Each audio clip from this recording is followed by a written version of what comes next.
It makes absolutely no sense to go to the Torah and to prove your religion from something that you already believe is corrupted. Absolutely. So if you're a Muslim, mate, just come on. The word here is Muhammadim. So and that's where they're getting. So it sounds very similar. So they're going based on the sound. They're going based on the sound and Rather the root than of the the word.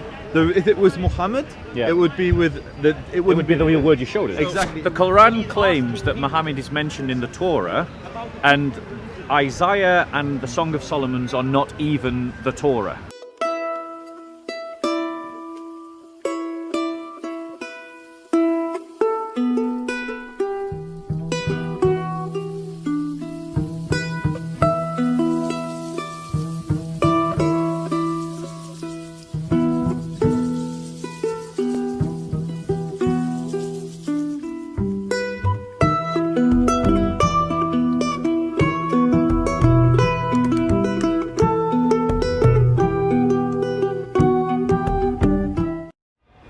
Let me just put my things. Yeah. I would appreciate that. Yeah, of course. You can Hey, it's not really nice to speak to you. Likewise, I've I seen watch a your couple videos. of. You've watched my videos. Yes, I don't think you guys don't know how closely allied you are, but the videos are really nice that you put out. Yeah. Some of the more cinematographic. Cinematography. That's the word Yeah, I'm looking for. Cinematic. Yeah. Yeah. Thank you. I'm glad.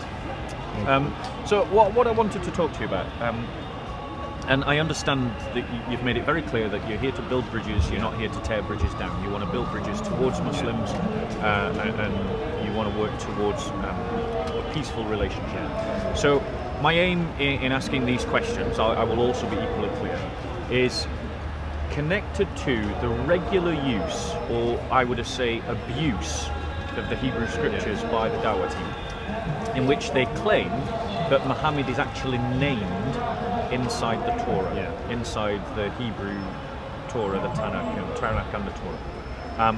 So a couple of places that they argue this is in Isaiah 42, in the very first few lines of Isaiah 42. Now I'm aware that you can read Hebrew, or Yeah, I'm not fluent, but I can. do you have it on your phone like I've seen in the past?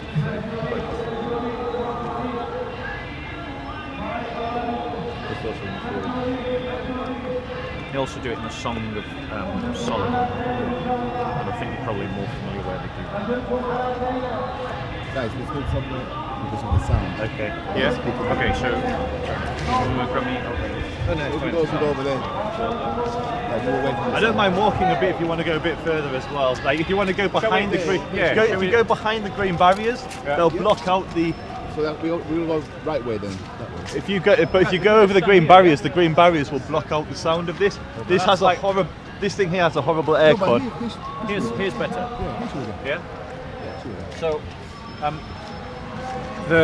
in Isaiah 42, in the first few lines, we've had a Muslim say that Muhammad is mentioned there. Now, I take it you're pulling up the Hebrew right there. Just do it no way.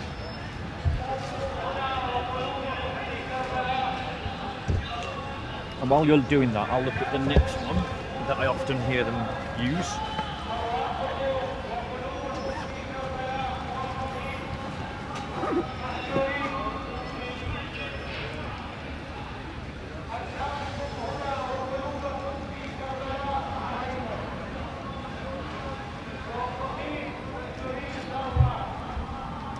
Muhammad in the Song of Solomon.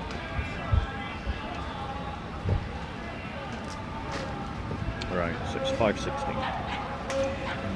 Just see if You found it? Yeah, I just want to check something I've written on this before, just to finish my. Okay.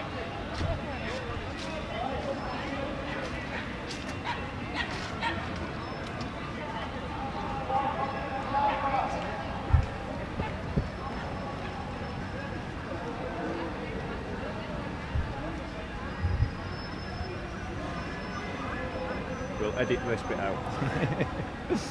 Yeah. It'll make it look like it just came straight to your mind. Straight on point.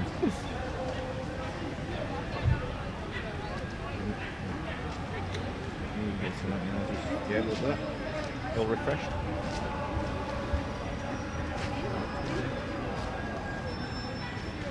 So in Isaiah 42, the first few verses, Muhammad's name is meant to appear. Now that you've got the Hebrew in front of you, can you see the name Muhammad? No, it doesn't. And what they so I'm gonna pull up the Hebrew. Yeah, so if we can see it in the camera. So go on. I'll show you first and foremost for the camera. I'll show you what Muhammad looks like in Hebrew. Yeah. So the viewers can see for themselves. Here you go, guys. Mentions. A lesson in Hebrew.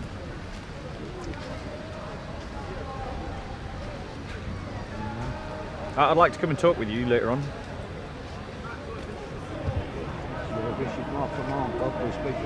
Yeah, I'd like to speak to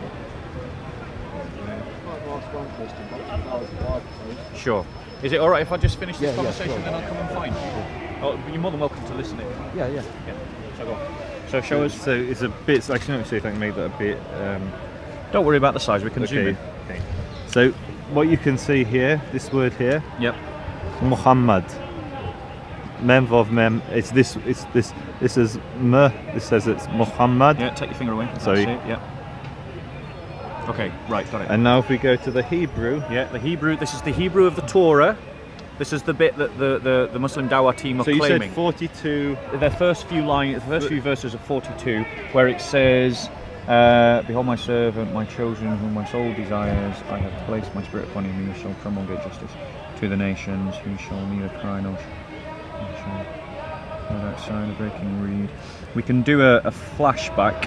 Let's do it for the first 5 verses, because I know it's within. Okay, That's probably too many verses. Let me just see if I can see it anywhere in there. Yeah.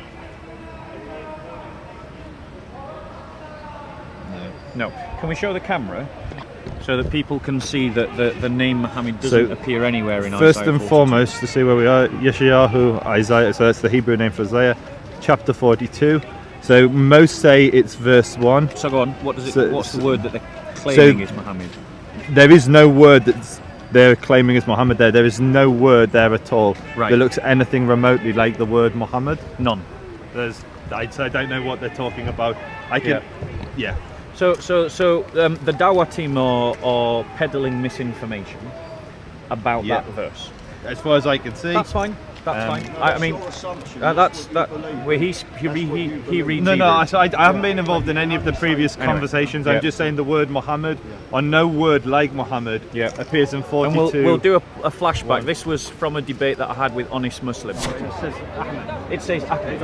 Okay, so can you show me in the Old or the New Testament where it says Ahmed? Well, you highlighted it before. It said, many people say Isaiah 42, verse 1.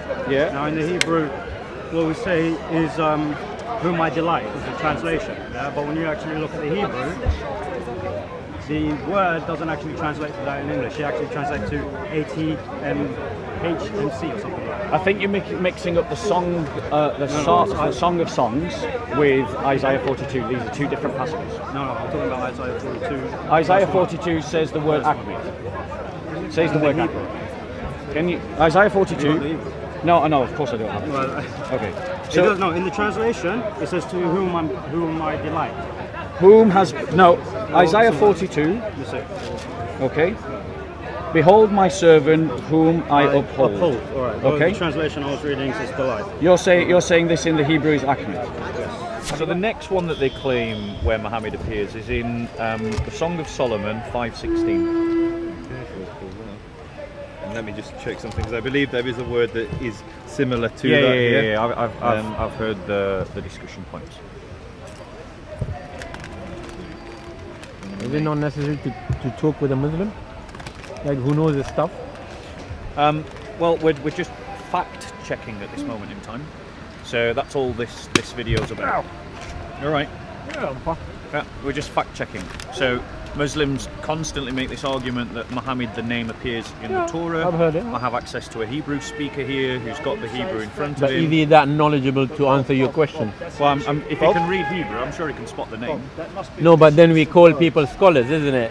So there is no, I'll just clarify, Mo, there is no rabbi alive today that believes that Muhammad is mentioned in the Torah or in the Tanakh. My point is not that. Yeah. My point is if somebody Sorry, has a bro. question about something, he should go to the authorities. Bro, Let's with see their respect, assumptions. with respect. Let's see their assumptions. We, sorry, we, I'm we, sorry. we just want to cut to the facts. No, they're not. And we've facts, got the Bob, Torah here. Bob. Bro, I've said that I will happily. No, A Jew and a Christian talking about Islam. Come. I will come and speak with you. Please stop interrupting. Well, also, each one of these has actually come up on a page, which I recommend all the I see what you Muslims mean watching. now. I see what you mean. Yeah. I apologise. I thought we were far enough away that you could just talk quietly. So it's 5, 6. So 5:16. So they again claim that Mohammed is there. So go on. So again, this is the word here. So one of the things you have to understand about the Arabic and the Hebrew languages are they are very closely related. Yeah. Someone who speaks Hebrew can understand a lot of words in Arabic. In the Quran, it says that someone who believes in the day of judgment, which it calls Yom al-Din. Yeah. In Hebrew, the same term is Yom Hadin. The only differentiation is al versus ha for the word the. Yeah. Similarly, you have words like tahara, pure like sadaqah. These are all Hebrew words originally. A bit like English and German and English and Danish. There's a lot of words that I hear in Danish that I recognise in English, and I can also get a kind of gist in German. Well, I say a kind of gist. I hear words that I recognise and understand without actually studying the language because they are so similar to the English. And so, as an example, the name Abdullah means servant or slave, more accurately, slave of God. In Hebrew, Allah is one of the names of Hebrew, and Ebed is slaves. And so you have Ebed, depending whether you're Syrian or not, you'll pronounce that word slightly different. But you have the same language. So you have a name that exists in Arabic, which is very similar to Hebrew. So you have to understand, before Muhammad came along and introduced Islam to the world, I believe he was already called Muhammad. Is that fair? I assume It was called before what? Sorry. So I'm asking a question. Did Muhammad become Muhammad when he became Islam? No. Muslim, He was known Muhammad when he was a pagan. He was called Muhammad. That's my understanding. Yeah, so the that's my name understanding as predates Islam to begin with. Yeah, absolutely. And I don't know what the root of that in Hebrew we call it a shoresh, or each word has a root, and from that root you have consonants. So can I, my friend, Stop being rude, please. Stop being rude. Sorry. From those consonants, many other words will be formed. So shalom, which means peace, shalem means complete, and so you'll have words which interrelate. And so the shoresh, the root of Muhammad in Arabic and Hebrew, I assume it's the same, will have multiple meanings. And in Hebrew, and I'll show you here in the text, the word here is Mahamadim. So and that's where they're getting. So it sounds very similar. So they're going based on the sound. They're going based on the sound and the Rather root than of the the word. If it was Muhammad, it would be with the. It would be the real word you showed us. Exactly. It would. So see, I'm going to show you the two words again. They're slightly different words. Yeah. But they share the same the shoresh. Yeah. And Muhammad's name will have come from the root of this word. Now in Hebrew it means lovely or desirable. Yeah. In Arabic, before Muhammad was called Muhammad, it will have had a meaning. That word, because most names have meaning. Absolutely, like my own name, my own real name, which I nearly just said. I mean, you've already got this, but as you can see, it's spelt completely different here. Yeah. There's a vav here, so take your finger away, so we can. Yeah. Muhammad rather than Mahamadim. Right. And so, if the Torah was coming to prophesize, or the Tanakh was coming to prophesize about Muhammad, you would assume it would be very direct and it would actually name the name, rather than alluding to the verse, which read in context makes no sense. And actually, if it's a verse which is praising God, which many people will read it that way, by ascribing Muhammad to that name, you're actually partnering Muhammad with God and saying they're interchangeable, which for a Muslim is very problematic because you're not allowed to make partners with Allah. Absolutely, and the as I understand it, because the false friends exist in other kind of languages. I'm trying to think in terms of a false friend, because I know Spanish and English. and I am literally now just trying to find a false friend. Two words that sound the same but are used completely differently in the two different languages. And the only one that jumps to mind, so it's quite a poor example, I will accept, but it illustrates the point that I think the brother is trying to make, is the word amiga. In Spanish, amiga means my girlfriend or a girl that is a friend. Yeah? Whereas amiga in English is a proper noun to an actual computer called the Amiga. These words sound identical, but in English it's a proper noun, and in Spanish it's not a proper noun, it is a adjective. It is an adjective. So is that what you're describing here? That these words sound the same, but really are different? Yeah, absolutely. So if Keep going, just ignore that. similarly, if you'll find names in Hebrew which will relate to other gods in pagan society. It doesn't mean that those pagan gods are found in the Torah. It's the commonality and the similarity of language. And Hebrew and Arabic are very, very similar. Is there a Hebrew word that means mouse or to destroy or something that's very similar to akbar in Arabic? So that's yes. What's the Hebrew word? So mouse, I believe, is akbar. Akbar. I just want to check that though, because my please Hebrew check isn't- it. If it's all right, we'll fact check him while he's studying, because I never know when I'll get to speak to this guy again. So, and while he's doing that, go on. So here's the word, and it says akbar. Yeah. So Zoom in. No, he needs to zoom in. He needs to zoom in. Yeah, just hold it. We'll zoom in. This one here. Yeah. Akbar, and it's pronounced akbar. Yep. Right. Akbar. So every time, if we use the phonetic false friend logic of the Dawah team, every time, and therefore every time we hear something that sounds like Muhammad, it must be Muhammad. Then every time we hear the word Akbar, we must assume it means mouse. Now, obviously, this is nonsense. This is not the point the brother's trying to make, because I'm sure as a linguist he appreciates the differences in languages. I'm someone who knows multiple languages, and I wouldn't make that point either, because I understand what a false friend is. Just because two words sound the same doesn't mean they are the same. So in the same way that Muslims aren't crying out, Allah is a mouse, they aren't crying that, they're shouting that Allah is great. Yeah? In the same way,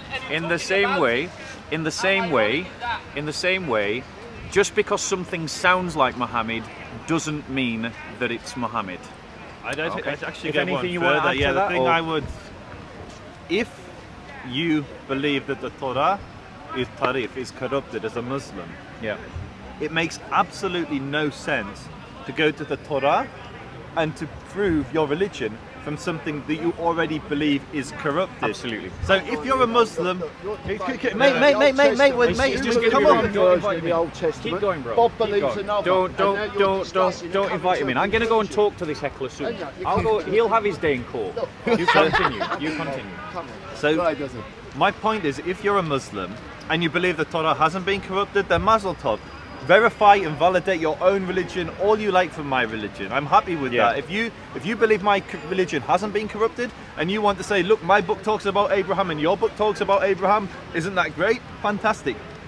If you think my book has been contaminated and corrupted, why on earth would you use it to try and validate and verify your own religion? Yeah. And this is one of the things I really don't get. And what it becomes selective. Then you start saying, well, the bits that validate my religion, they're kosher, they're halal. Yeah. But the bits that don't validate my religion, like which of the sons was sacrificed, well, then that's corrupted. Yeah. It's like, who are It's you a to decide? subjective Exactly. reasoning, isn't it? And It's like it's self-validating reasoning that isn't objective, because they launch the same criticism against Christians, and the reality is that there's absolutely no evidence at all. None has been provided of an Islamic Injil. No evidence. It's just a claim in the Quran, unsubstantiated. It's floating around in the Afira with nothing to concrete to history. And same with their accusations of the Torah. There's absolutely no evidence of a Islamic Torah. It's a claim that he's made. It hangs there in the Afira, and there's zero evidence to link it to history. And if you go further than But am I right in understanding that Isaiah and the Song of Solomon's are not properly the Torah? So yeah, you have basically the prophets and the 5 books of Moses. Right, yeah. So which one's the collectively, all of them are often referred to as Torah, but technically... I have a question. One second. Why don't you ask him what he believes about Jesus? 1 second. We can do that, but he probably knows my belief in He Jesus. even denies Jesus. Within technically, logic, isn't the it, Torah is the 5 books of Moses. Yeah. Anything that came later is collectively called the Tanakh, but it's the prophets and the writings. Right. So the Quran claims that Muhammad is mentioned in the Torah, and Isaiah and the Song of Solomon's are not even the Torah. This is kind of baffling logic, I find. So thank you so much for clarifying those points. As far as I'm concerned, if there's anything more you want to add, I'll let you say, and then if you want to move on to another topic, I'd like to. So one final thing which I would like to say to the Muslims. So when you are judging negatively either the Torah for my book or the Injil, the Gospels for my Christian friends, look at Muhammad's own behaviour. Now I may be mistaken, but I believe that Muhammad told the Jewish community to be judged from the Torah, because this is the book from Allah. That's what I've read in the Quran. Yeah, and so I've read that. So if Muhammad recognised something as coming from Allah, then who are you to say it's being corrupted? And even amongst Muslim commentators, the understanding of what corrupted means is there's either a literal corruption, either the words themselves were changed, or there's a intellectual corruption where you the commentary on the verses. Yeah, so how Jews behave, and so Jews today, most of them rebel against the Torah. Most Jews are not observant of the law, and many Jews reject what we believe we're bound to, which is the oral law. And so Orthodox Jews today will say that there are Jews alive that corrupt the meaning of the words. So if Muhammad says that, that's not a problem for Jews. But when you start to say that the words themselves have been corrupted, well, there's no evidence for that. It's what you're saying. We have Torah scrolls which are older than Islam itself, and they don't corrupt it. And whether you go to the Septuagint, whether you go to any of the older Dead Sea Scrolls, they all kind of confirm the same thing. And they show that actually it's highly unlikely that at the time of Muhammad it's almost impossible that at the time of Muhammad there was somehow a different sort of Torah which the Muslims somehow had, and then they lost it, and then it was completely forgotten. It's nonsense. I mean, it is nonsense, because the whole logic depends upon, particularly from the New Testament perspective, because I don't know if you're aware of this, but Christians were copying and recopying the New Testament rapidly. It's what scholars call the tenacity of the text. So, Christians were meeting someone with a text and they were copying it down, and then they were taking it back home, and then other Christians would see that they've got a copy of the text and they would copy it, and then they would take it somewhere else. And everyone was just copying, and there was no central control. Which explains why there are so many variants between the texts, which there most certainly are. But for someone to corrupt that text to such a degree that the original Islamic message is lost, and then the text that we have it as it is today, which is actually more uniform than different, requires that someone would be able to take control of every single manuscript that this subversive, persecuted community made, and then rewrite it very early. This is all very early. And then impose a new doctrine onto this first community. And they had to do that incredibly quickly. And there's just no historical evidence for that claim whatsoever.